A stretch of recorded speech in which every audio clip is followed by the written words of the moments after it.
बिस्मिल्लाहिर्रहमानिर्रहीम। अस्सलाम वालेकुम डियर स्टूडेंट्स। अमीर हुसैन गाजी एडवोकेट हाई कोर्ट और अल गाजी लॉ अकेडमी शाहदरा लाहौर। आज जो हमारा लेक्चर है वो है जी पीपीसी में से। और पीपीसी जो है वो आपको पता है कि बहुत अहम तरीन हमारा एक सब्जेक्ट है जी। चाहे आप लॉ के स्टूडेंट हैं और लॉ में एलएलबी 5 ईयर में पार्ट 3 है, उसमें जो है वो पीपीसी का जो सब्जेक्ट है वो 100 नंबर का है। इसके अलावा अगर आप जनाब मोहतरम सिविल जज बनना चाहते हैं, आप एडीपीपी डीडीपीपी बनना चाहते हैं, तो आपको जनाब एएसजे बनना चाहते हैं तो आपको पीपीसी पढ़नी पड़ेगी। और अगर आप वकील हैं तो तब भी आपको पीपीसी जो है वो देखनी पड़ेगी। पीपीसी का जो कॉन्सेप्ट है वो आपको क्लियर होना चाहिए। और आप जनरल पब्लिक्स में से हैं तो आपको भी जराइम का पता होना चाहिए। ये इंतहाई अहम तरीन हमारा सब्जेक्ट है और हमारे लेक्चर भी जो हैं वो इंतहाई अहम तरीन चल रहे हैं। इससे सबको फायदा है। हमारे जो लेक्चर हैं बहुत डिटेल हैं, बहुत डिटेल से बात कर रहे हैं। हम जो है वो फकी नहीं बेच रहे या चूरन नहीं आपको देंगे।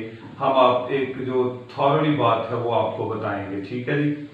और याद रखिएगा, आपके लिए सबसे अच्छी बात यह है कि अल गाजी लॉ अकेडमी ने पाकिस्तान पीनल कोड के नेम से एक प्लेलिस्ट बनाई है। उस प्लेलिस्ट में हम जितने भी लेक्चर पाकिस्तान पीनल कोड के अपलोड कर रहे हैं वो सारे के सारे आपको वहां पे मिल जाएंगे। तो ये आपके लिए बहुत बड़ा एक तोहफा है। ये सारी जिंदगी आपके साथ रहेगा। इसको एंजॉय कीजिएगा, सीखिएगा लॉ होता क्या है। तो आज का हमारा टॉपिक है, चूंकि हम कत्ल के बारे में पढ़ा रहे हैं, तो ये कत्ल शिबहाए अम्द। पहले हमने जो कत्ल अमद है उसका लेक्चर भी अपलोड किया हुआ है। आज हम कत्ल शिबहाए अमद के बारे में बताएंगे कि ये क्या होता है। पूरी की पूरी डिटेल होगी इन सब की, तमाम के तमाम जराइम की। तो कत्ल शिबहाए अमद को हमने 9 हिस्सों में तकसीम किया है, 9 हिस्सों में पढ़ना है। सबसे पहले हम इसका इंट्रोडक्शन देखेंगे। इसका जो इंट्रोडक्शन है डियर स्टूडेंट्स, वो जस्ट लाइक वही है जो हम कत्ल अमद में बताए थे। तो इंट्रोडक्शन के अंदर जो बात लिखनी होती है, देखनी होती है, वो ये देखना होता है कि ये एक सोशल क्राइम है। शिबहाए अमद बहुत ज़्यादा सोसाइटी में देखने में आता है। रियासत की जिम्मेदारी है कैसे क्रिमिनल बिहेवियर को कम करे और जो प्रॉपर्टी है और जो बॉडी है ऑफ द सिटीजन उसको प्रोटेक्ट करे, ठीक है जी। और पाकिस्तान पीनल कोड में इसकी प्रोविजंस हैं, इसकी सजाएं मौजूद हैं।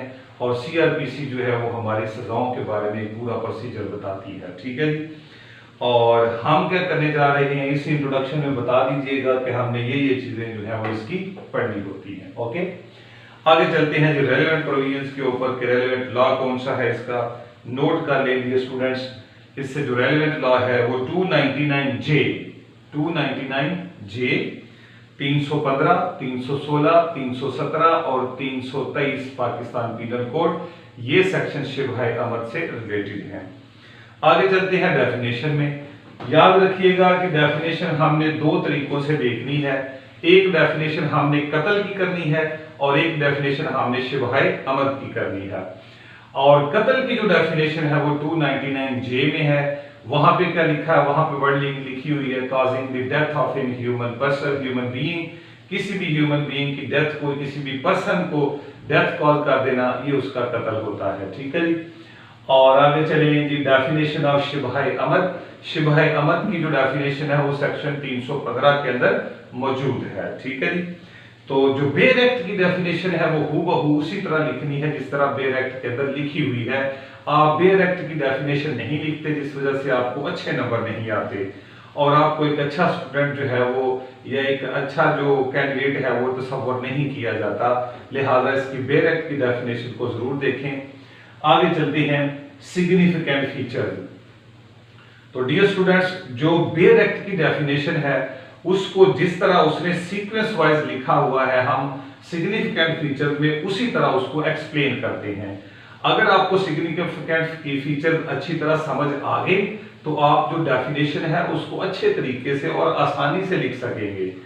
तो उसके लिए जरूरी है कि आपके पास सिग्निफिकेंट फीचर का पूरा जो है वो कॉन्सेप्ट मौजूद होना चाहिए।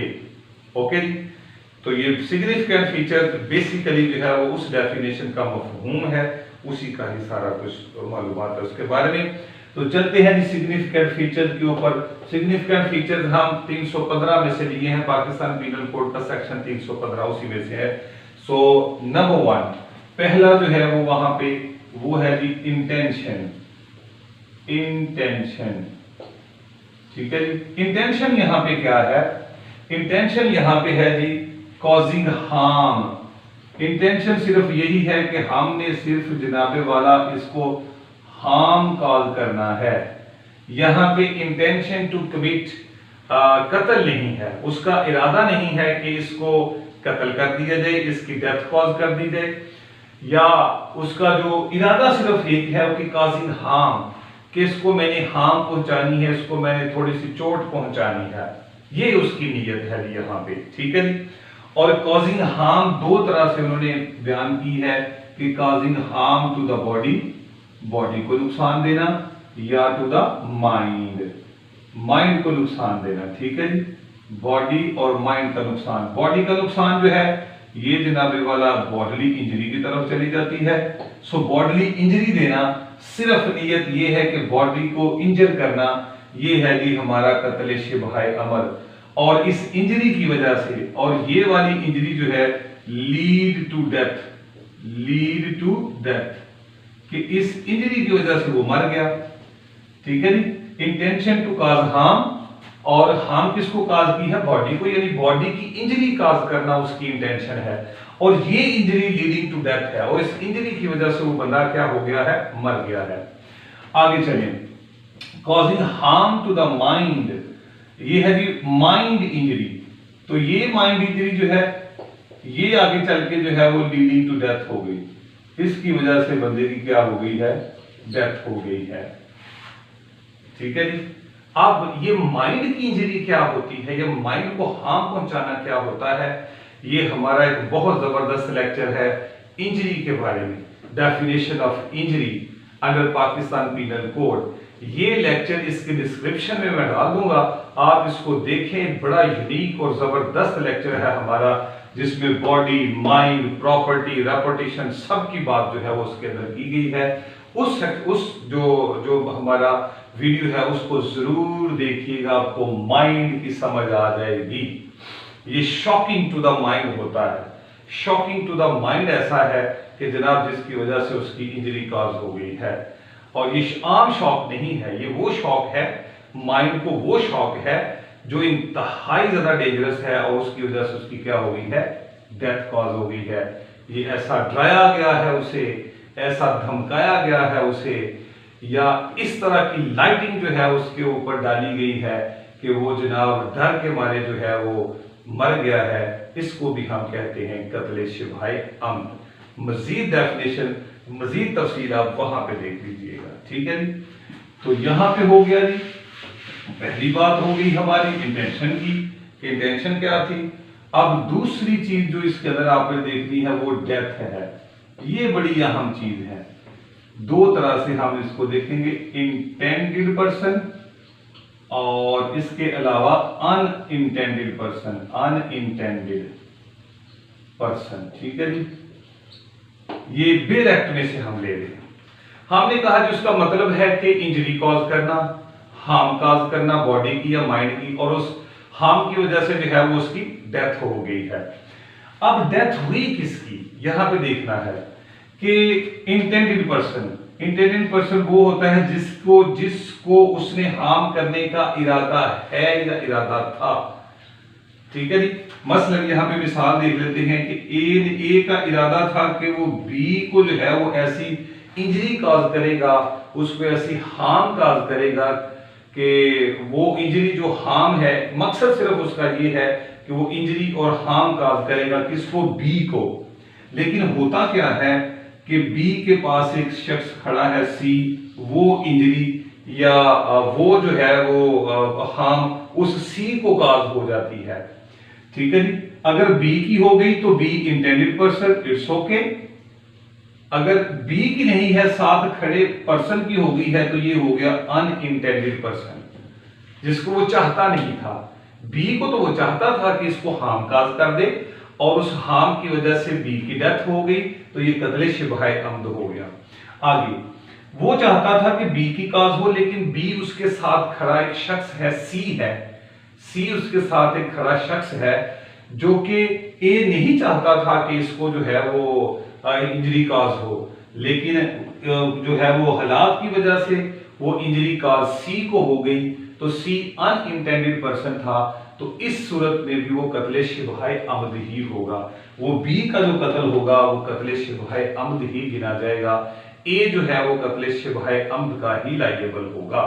ओके जी, तो ये वाला था कि जो राइट पर्सन है उसकी डेथ काज कर दी, या जो पर्सन वहां पे इंटेंडेड नहीं था उसकी काज कर दी। दोनों सूरतों में एक ही लायबिलिटी कत्ले शिबहाए अम्द के तहत ही होगी। इसके बाद आ जाए जी नेचर ऑफ वेपन। तीसरा जो अहम बात है, नोटेबल लीगल एस्पेक्ट है, ये सिग्निफिकेंट फीचर है, वो है नेचर ऑफ वेपन या उसका एक्ट, नेचर ऑफ एक्ट। यहां पे लफ्ज है not likely to cause, not likely to cause death. वो कहता है कि उसका जो वेपन है, मुल्जम का जो वेपन है, वो इस तरह का नहीं था कि उसकी डेथ काज हो जाती, वो इस तरह का था कि उसको थोड़ा सा जख्म पहुंच जाए। ठीक है जी, वेपन यहां पे जो है बहुत मैटर करता है। अगर वेपन वो था कि उसकी डेथ काज होनी ही होनी है, जैसे पिस्टल है, जैसे कुल्हाड़ी है, चाकू है, छुरी है, तेज धार वाला है, तो वो कत्ले अम्द में चला जाता है।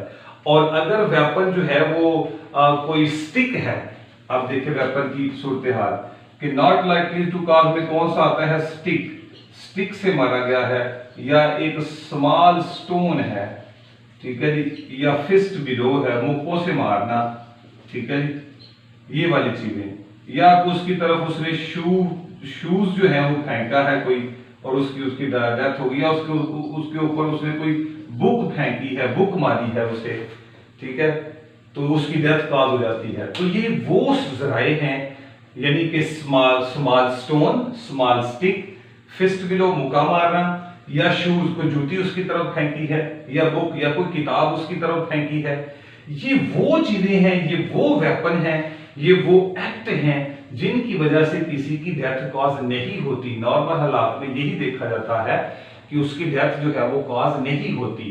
अगर वेपन ऐसा है आपका, वेपन ऐसा है आपका, तो फिर हम कहेंगे इस वेपन की वजह से अगर बंदा मर जाता है, इस एक्ट की वजह से बंदा मर जाता है, तो ये कत्ले शिबहाए अम्द होगा, कत्ले अमद नहीं होगा। ठीक है, तो यहां पे नोट कर लीजिएगा, नॉट लीगल वेपन, यानी खतरनाक वेपन नहीं होता ये। ठीक है जी, या ये भी देख लीजिएगा कि यहाँ पे जो है वो नॉट शार्प्ड एज, उसका शार्प एज नहीं होता, या वो ब्लंट वेपन नहीं होता, नो ब्लंट वेपन। ठीक है जी, ये सारे वो चीजें हैं जिनसे किसी की डेथ कॉज नहीं हो सकती।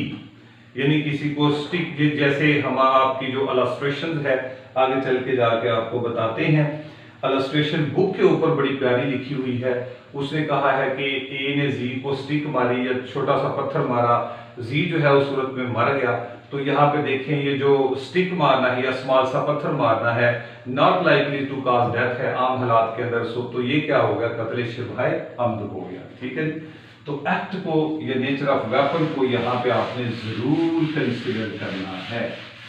ओके जी, आगे चलते हैं। Number 4 that is the knowledge.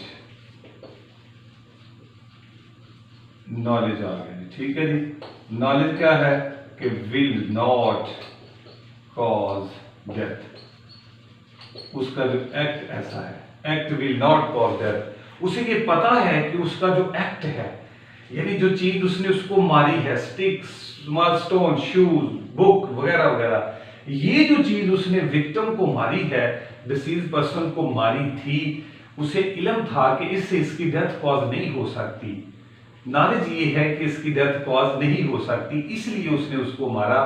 तो ये नॉलेज होना भी जो है वो यहाँ पे उसकी भी बात की गई है कि एक्ट उसका ऐसा था, उसे पता था कि जनाब उसका एक्ट जो है, उसे इल्म था कि उसका एक्ट जो है वो डेथ कॉज नहीं करेगा, और डेथ हो गई तो ये कत्ल शिबह अम्द में जाएगा। ठीक है जी। तो ये थे जी हमारे पास सारे इसके जो नोटेबल जो सिग्निफिकेंट फीचर हैं ये हमने आपको बता दिए हैं। आगे चलते हैं इलस्ट्रेशन में। इलस्ट्रेशन में हमने आपको कहा है कि प्रेसिडेंट्स का हवाला दिया करें, प्रेसिडेंट्स लिखा करें। इसके अलावा आप अपना पीपीसी बेयर एक्ट खोलें, उसकी सेक्शन जो 315 है उसके नीचे एक इलस्ट्रेशन दी है, वो भी आपने यहाँ पे पुट कर देनी है। इसके अलावा हमारे पास भी थोड़ा सा मजमूआ है, वो भी हम आपको बता देते हैं। वो लिख लें जी 2020 YLR 985 कोयटा। ये है जी गुलाम नबी वर्सेस स्टेट, ये भी इलस्ट्रेशन यहाँ पे लिख सकते हैं। इसके अलावा आ जाएं हमारे पास है जी 1998 PCRLJ पेज नंबर 1781, ये पिशावर हाई कोर्ट की जो है वो प्रेसिडेंट है, मोहम्मद कमाल वर्सेस स्टेट, ये भी लिख सकते हैं। और इसके अलावा भी हमारे पास है 2006 PCRLJ 662 FSC यानी federal Shariat code of Pakistan, Bashir Ahmad versus state. और इसके अलावा भी जो है वो है जी 1998 PCRLJ 1391 लाहौर हाई कोर्ट और जफर वर्सेस स्टेट। तो ये सारे के सारे जो है वो आप यहाँ पे ऐड कर सकते हैं। ये सारी जो है वो कत्ल शिबह अमद से रिलेटेड हैं। आगे चलते हैं जी notable legal aspects. Notable legal aspects, notable legal aspects में हमने बताना है कि शिबह अमद जो है वो कॉग्निजेबल है, नॉन बेलेबल है, कंपाउंडेबल है, किसका ट्रायल होगा, ये सारी चीजें हमने आपको बतानी है। तो नंबर 1 जो सेक्शन 316 है जिसमें पनिशमेंट लिखी हुई है कत्ल शिबह अमद की, ये नॉन कॉग्निजेबल ऑफेंस है, ये याद रखना है, इसकी एफआईआर नहीं होती, ये नॉन कॉग्निजेबल ऑफेंस है। नंबर 2 ये नॉन बेलेबल ऑफेंस है। ओके जी। नंबर 3 ये कंपाउंडेबल ऑफेंस है, कत्ल शिबह अमद कंपाउंडेबल है। नेक्स्ट ये प्रोहिबिटरी क्लॉज में फॉल करता है, यानी इसकी सजा 10 साल या 10 साल से ज्यादा है। और ये कोर्ट ऑफ सेशन भी इसका ट्रायल कर सकती है और magistrate of the first class भी इसका ट्रायल कर सकता है। ठीक है जी।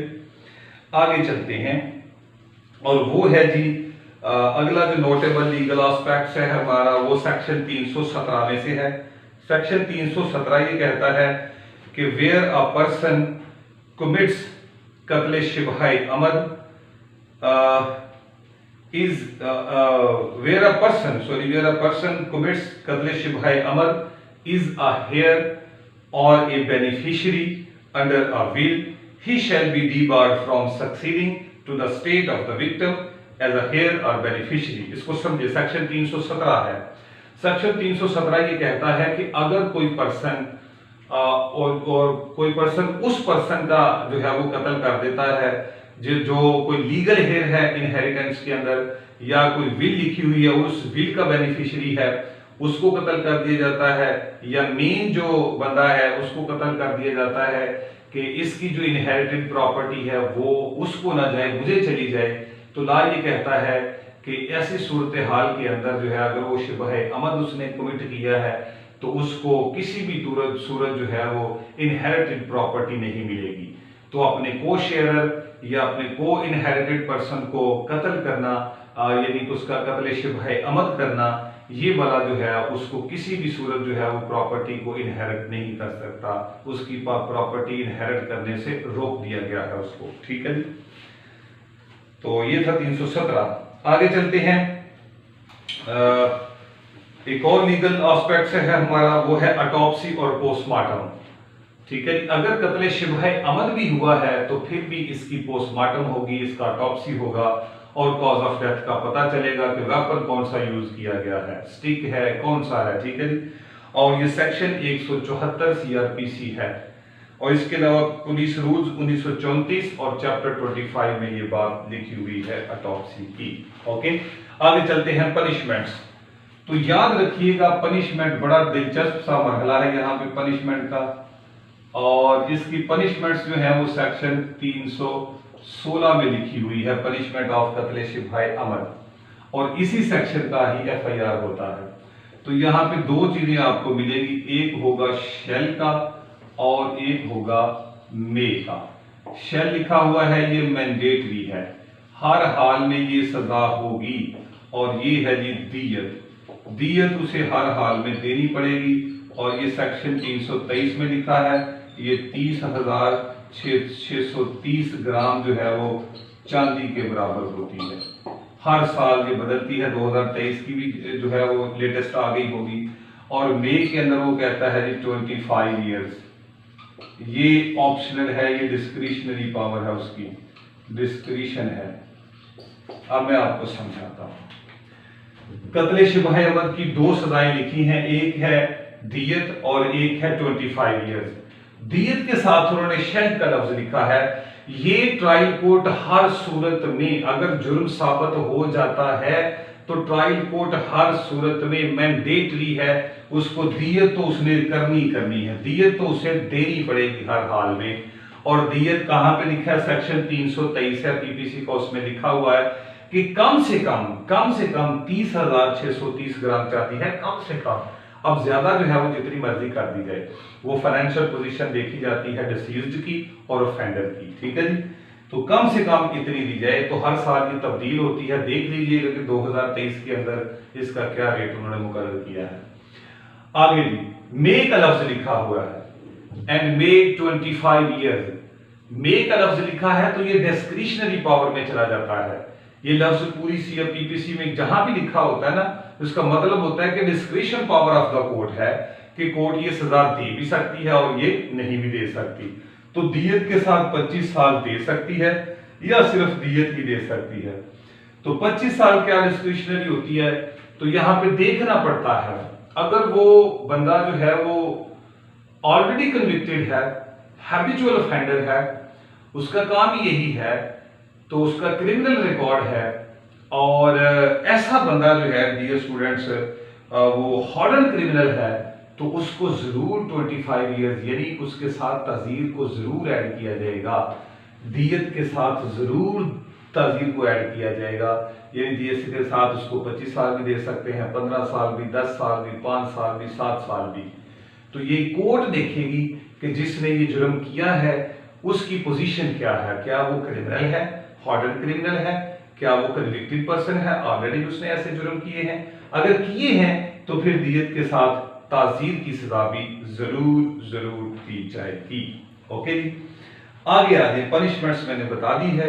आगे जी हमारे पास इस्लामिक कॉन्सेप्ट। इस्लामिक कॉन्सेप्ट जो है वो हमारा हमने कत्ल अमल में भी बता दिया था, तो अब भी बता देते हैं कत्ल के बारे में इस्लाम क्या कहता है जी। हमारा नोट फरमा लीजिएगा कि कत्ल के बारे में जो है वो क्या यहाँ पे हमारे पास इस्लामिक कॉन्सेप्ट है, नोट कर लें। होली कुरान में से चलते हैं, कुरान पाक में चलते हैं। कुरान पाक हमारी रहनुमाई करता है, सूरतुन निसा है, उसकी सूरतुन निसा जो है वो चौथी सूरह है कुरान पाक की, उसकी आयत नंबर 93 एक ये है, और आयत नंबर 29 है, दो आयत हैं इसकी। तो ये कत्ल के बारे में सूरह अल माइदा की है, ये वर्स नंबर 32, ठीक है जी, ये भी इसके बारे में है। आगे सुन्ना में चलते हैं। सुन्नत भी जो है हमें लीड करती है इस्लामिक कॉन्सेप्ट में। वो क्या है? सही बुखारी की हदीस नंबर कौन सी है जी? 2434, ये भी इसके बारे में है। और इसके अलावा सही बुखारी की है जी हदीस नंबर 7076, और इसके अलावा सही अल मुस्लिम की हदीस नंबर 260 और सही मुस्लिम की हदीस नंबर 262। ये इस्लामिक कॉन्सेप्ट है जी इसके बारे में, ठीक है। और कंक्लूजन इसका ड्रॉ कर दीजिएगा, अपनी राय दे दीजिएगा कि इसके बारे में क्या है। ये था डियर स्टूडेंट हमारा आज का लेक्चर कत्ल शिबहाए अमद। हम उम्मीद करते हैं कि ये लेक्चर आपको पसंद आया होगा। अगर ये लेक्चर पसंद आया है तो जनाब हमारे चैनल को प्रमोट करें, लाइक करें, शेयर करें और कमेंट भी किया करें।